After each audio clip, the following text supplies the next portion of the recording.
Generali ka një pyetje për ju, zoti Kokomani. Përshëndes, dhe më vjen mirë që keni arritur pranë familjes së ndoshtë mirë dhe s'keni patur probleme së pari, dhe së dyti do doja të drejtoja një pyetje, por ju e merrni konsiderat vetë dhe ruani pozicionin që jeni në mes Shqipërisë dhe Iranit.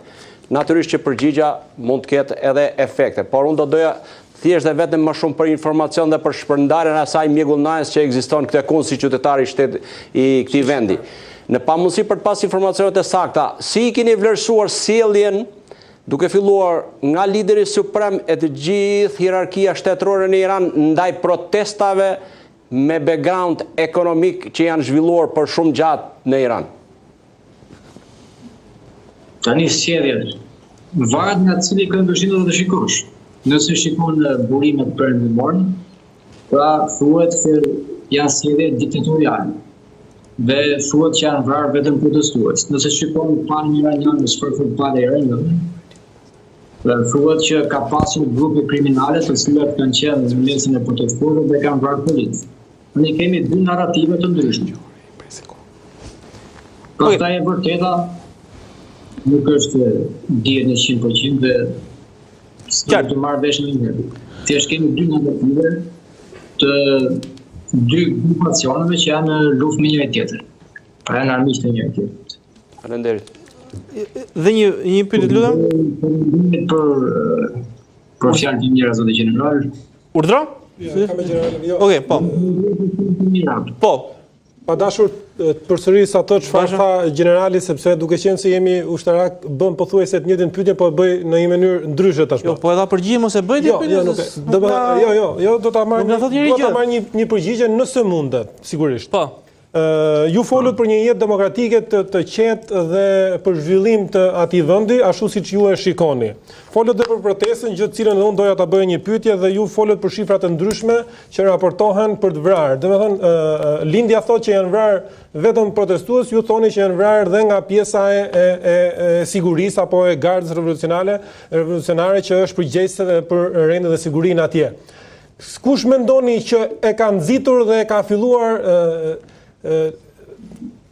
grumbullimin, sulmin, kush ka kërcënuar i pari, kush ka qenë më agresiv i pari, ka qenë protestuesit apo e ka filluar garda me shtypjen ose duke mos i lejuar të grumbullohen? Ta dëgjojmë zoti Basha Kokomani.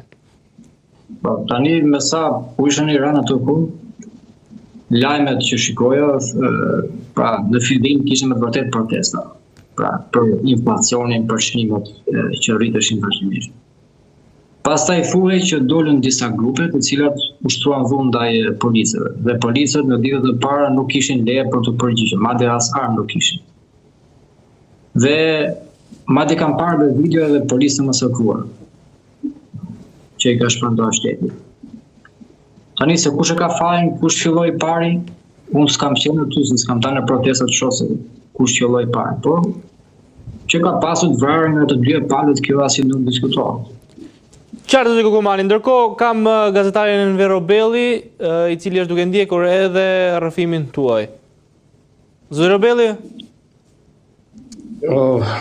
Mendoj që jemi mes dy realiteteve, ajo që thot zoti Kokomani dhe një realiteti tjetër që përcjellin mediat ndërkombëtare. Rreth 50% e njerëzve në Iran jetojnë nën kufirin e varfërisë. Kjo është pasojë edhe një regjimi që ndjek politika destabilizuese në gjithë rajonin dhe nuk koncentrohet në zhvillimin e vendit, por koncentrohet në shtypjen e njerëzve. E kemi parë edhe viteve të kaluara sa mira burra dhe gra janë shtypur, sidomos pas protestave që u vra një grua në duart e policisë, një grua kurde për shkak se nuk e barte shamin si duhet. Thonë një regjim komplet kriminal. Pastaj kemi të bëjmë me dhjetra mira të vrarë në dhjetor dhe në janar. Njerëz të cilët po protestonin kundër gjendjes së vështirë ekonomike. Në çdo raport të Amnesty International, të gjitha organizatave kredibile ndërkombëtare, Irani është ndër vendet kryesore në këtë botë që ekzekuton më shumë të njerëz për shkak të mendimeve të tjera politike. Dhe mendoj që nuk është në rregull që këto gjëra të relativizohen. as nuk duhet të relativizohet që Irani është ndërpërkrasit më të mëdhej të Rusisë në krimin e madh që Rusia është duke e bërë që 4 vite kundër Ukrainës. Rrjedhimisht edhe kundër Evropës, sepse lufta e Rusisë kundër Ukrainës nuk është vetëm luftë kundër Ukrainës, është luftë kundër gjithë Evropës. Në këtë drejtim, mendoj që duhet jemi shumë të kujdesshëm që të mos bijem prej propagandës. Irani, kultura persiane, 2500 vite është çështje krejt tjetër, është një kulturë e madhe, është një civilizim i madh. Por në anën tjetër është një teokraci e kriminalizuar e cila ka ardhur në pushtet me premtimin se do të kthej do të shndrojë Iranin në një shtet demokratik dhe ka shndruar në diktaturë. Dhe kjo nuk mund të mohohet. Krejt është çështje tjetër se apati zoti Trump një plan të mirëfillt për t'u qasur Iranit, kjo është çështje tjetër, por në këtë drejtim nuk duhet të ketë asnjë dilemë. Qartë, ndërkohë unë duhet ta falenderoj zotin Tafani për prezencën sot.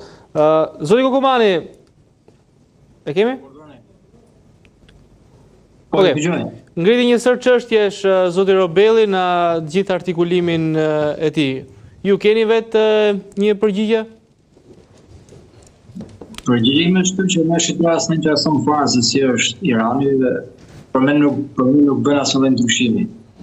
Për në rëndësishme zgjidhim këto hallet tona që kemi këtej në vendin tonë, ato fshatrat që kanë mbetur pa të rinj, kanë një narbuar gjithë.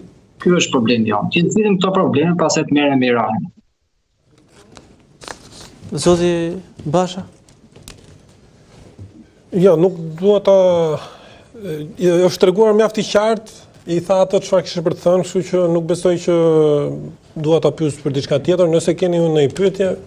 S'keni pyetje tjetër? Juve Iran keni. Kokumani, ju falenderoj për gjithë mesazhet që ndat sot në Off the Record dhe uroj që t'jeni shëndoshë mirë, edhe nëse do riktheheni në Iran, po edhe nëse do qëndroni në Shqipëri.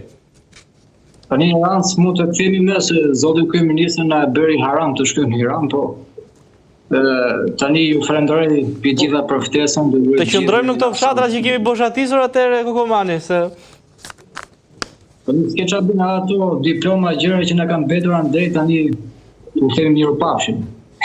Po s'ke një njeri që t'i sjellë ato dokumentat? Me raket? Po do t'ja gjem. Tani s'ka punë, është diplom nga një shtet terrorist. Zoti Kokumani, të falenderoj. Shumë faleminderit. Faleminderit në atë këndshëm. Faleminderit. Zoti Krasniqi. Në fakt mua jashtë